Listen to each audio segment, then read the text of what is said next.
ৰাজ্যজুৰি নিষিদ্ধ ড্ৰাগছৰ বিৰুদ্ধে অভিযান চলি থকাৰ অৱস্থাত বহু পৰিমাণৰ কফ চিৰাপ জব্দ অসম আৰক্ষীৰ।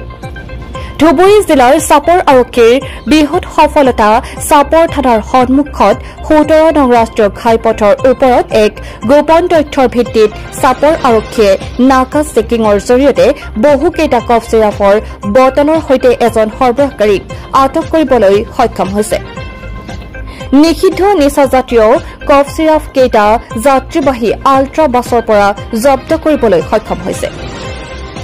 তথ্য অনুসৰি পশ্চিম বংগৰ পৰা মানকাছাৰ অভিমুখে গৈ থকা আল্ট্ৰা যাত্ৰীবাহী বাছ দি সৰবৰাহ কৰি থকা অৱস্থাত চাপৰ আৰক্ষীয়ে জব্দ কৰে এই নিষিদ্ধ নিচাজাতীয় কফ চিৰাপসমূহ।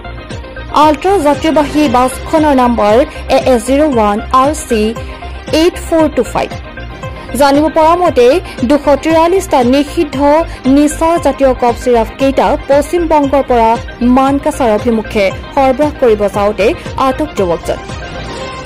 চাপৰৰ পৰা মুন্না আহমেদৰ ৰিপৰ্ট MTV এক্সপ্ৰেছ।